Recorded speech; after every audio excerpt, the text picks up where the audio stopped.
ДВС Guys, с вами Сугаш. Это видео является отправной точкой в серии, в которой я буду рассказывать о логических механизмах, которые можно построить в Factorio. Механика логических сетей в игре позволяет осуществлять различные продвинутые способы контроля процессов, происходящих на вашем заводе. Однако, несмотря на то, что механика предоставляет вам широкий набор инструментов, вам не говорят, как эти инструменты можно использовать. Даже если посмотреть информацию о том, как сделать логические гейты и другие простые элементы логики, все равно возникает проблема с определением того, а что вообще можно из этого сделать и зачем это нужно, из-за чего многие игроки склонны просто пройти мимо механики, благо она не обязательна и игра вполне может играться без нее. Но для всех тех, кто все-таки хочет попробовать разобраться, но испытывает сложности, в своих видео я буду смотреть различные механизмы, причем такие, которые не являются декоративными, а решают какие-либо актуальные задачи и проблемы, и могут быть действительно встроены в базу, чтобы сделать игру комфортнее. Самое главное, мы будем разбирать каждый из них и смотреть, каким образом они устроены. Результат, конечно, может варьироваться. Не во всех случаях вы можете счесть, что использование логики себя выкупило и возымело достаточно смысла, чтобы это реализовывать. И ситуации разные могут быть. И их значимость определяется индивидуальным стилем игры каждого игрока.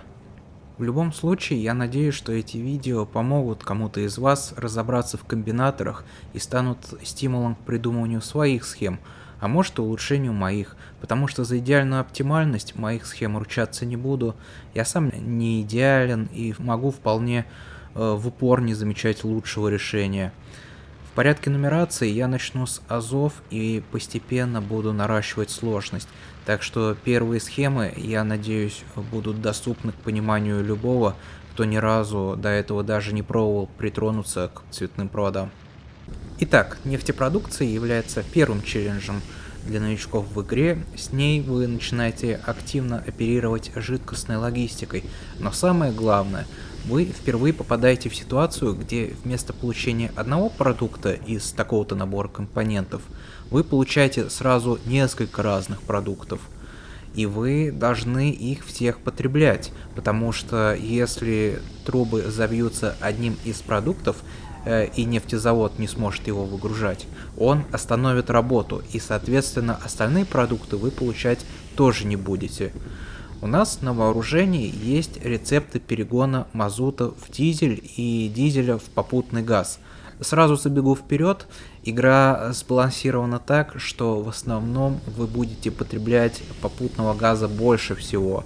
Так что всегда в той или иной мере вы будете перегонять нефтепродукты по этой цепочке. По сути, вы можете ее реализовать и без какой-либо логики, и скорее всего это вполне будет работать. Однако при добавлении логики мы получим больше контроля и будем более подготовлены к потенциальным перекосам потребления. Итак, резервуары с жидкостями будут служить источниками сигналов. Когда вы присоединяете зеленый или красный провод к таким источникам, они будут отправлять в этот провод сигнал, являющийся соответствующим ресурсом с числовым значением, соответствующим его количеству. Во время оперирования логикой вы можете в любой момент любые провода подсоединить к столбам. Так вы можете, наведясь на них, посмотреть, какие сигналы протекают через этот провод, что часто полезно для понимания того, что происходит в схеме и какая информация там циркулирует. Мы поставим помпы на вывод из резервуаров и каждую пару соединим проводом. При подключении к проводу помпы, да и любой структуры, способной реагировать на логику, у нас появляется окно, где мы можем выбирать вид реакции. В данном случае мы активируем условие включения, и в первом окне ищем жидкость, с которой связана эта помпа, и выбираем ее. Во втором мы должны выставить некую планку, при пересечении которой помпа активируется. Максимальная вместимость резервуара, а соответственно и максимальный сигнал, который он может подать, 25 тысяч. Мы выставим планку, которая немногим меньше этого, допустим 20 тысяч, и выставим условие больше. Теперь, если созданное нами условие истина, это провоцирует помпу активироваться. Ну или другими словами, помпа начинает сливать из системы жидкость, как только ее количество в резервуаре становится больше, чем 20 тысяч. Но стоит количеству жидкости упасть ниже этого значения, условие сразу перестает выполняться, и помпа перестает через себя выводить жидкость из резервуара. Если у вас несколько резервуаров на одну жидкость, вам по-прежнему достаточно считывать сигнал только с одного. Хотя вы, конечно, можете подключить множество резервуаров, но тогда вам в настройках помпы придется скорректировать планку, соответственно, под вместимость многих. Обычно в этом нет никакого смысла. Для настройки второй помпы мы можем просто скопировать настройки первой, нажав на нее Shift-PKM, после чего нажав на вторую Shift-LKM, что значительно ускоряет работу. Вам остается лишь сменить сигнал жидкости на нужную. Таким образом мы поддерживаем трубы мазута и дизеля заполненными, готовыми к скачкам потребления, и в то же время удерживаем их от переполнения. На полученном сливе жидкостей мы строим перегоны в другую жидкость. Однако мы можем настроить наши помпы немного по-другому.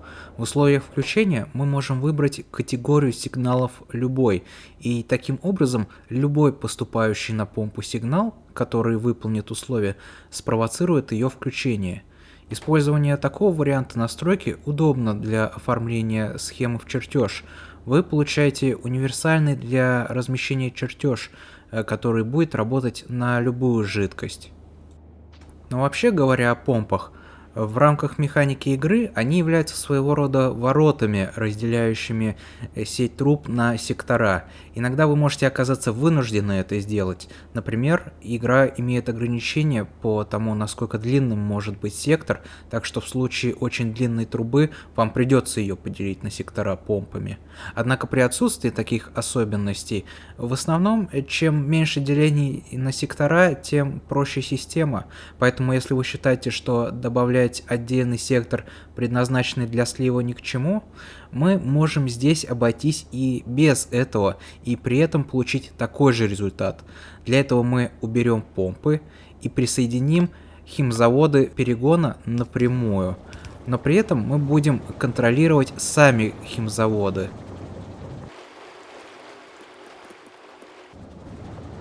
При присоединении к ним логического провода у них появляется список возможностей, которые куда больше, чем у помп. Но в данном случае нам все так же нужно условие включения, которые мы настраиваем так же, как делали это на соответствующих помпах. При этом нам достаточно объединить проводом только два химзавода, после чего мы можем выделить для копирования эту пару и накладывать на остальные. В этом случае вы вставите на остальные химзаводы не только настройки зданий, но и провод, которым они были объединены. Довольно часто можно использовать это копирование именно чисто для того, чтобы прокинуть провода на повторяющиеся конструкции. Однако мы столкнулись с тем, что наши химзаводы стоят поодаль от источников сигнала.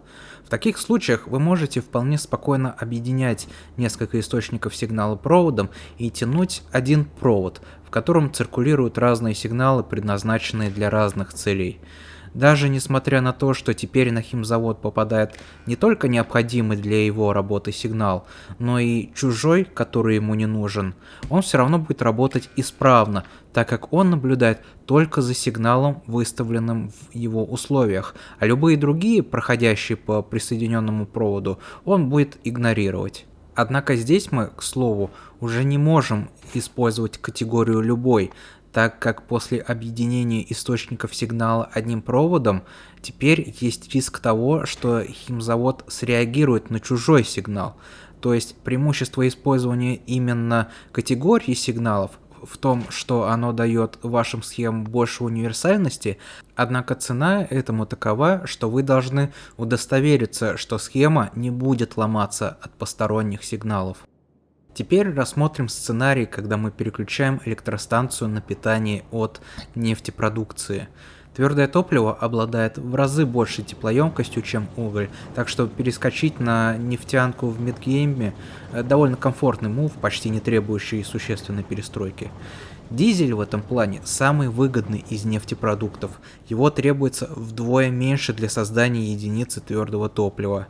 Однако в этом случае мы попадаем в ситуацию, когда наши перегоны вплоть до попутного газа нас могут не спасти, потому что они не работают, если произошло переполнение именно попутного газа. В результате нефтезаводы встают, дизель перестает производиться, и без топлива наша база обесточивается. Нам нужно построить перестраховку от такого сценария. Один из наиболее простых вариантов, что мы можем сделать с газом, чтобы спровоцировать нефтезаводы продолжать работать, сбрасывать его на твердое топливо. Но так как тратить его на твердое топливо невыгодно, мы построим схему, которая разрешит производить твердое топливо из газа исключительно в таком крайнем случае. В настройках структур, управляемых сигналами, мы можем выставить только одно условие включения. Однако в данный момент нам нужно реагирование сразу на два условия, поэтому здесь нам впервые понадобится сравнивающий комбинатор, который будет реагировать сразу и на состояние дизеля, и попутного газа. В комбинаторе вы можете выставлять множество условий и объединять их состояниями и или. В данном случае мы оставим два условия и объединим их состоянием и, что значит, комбинатор сработает только если оба условия станут истины. В первом находим дизель, ставим условие меньше и выставляем планку, допустим, 1000. То есть реакцию на опасно низкое количество дизеля в резервуаре.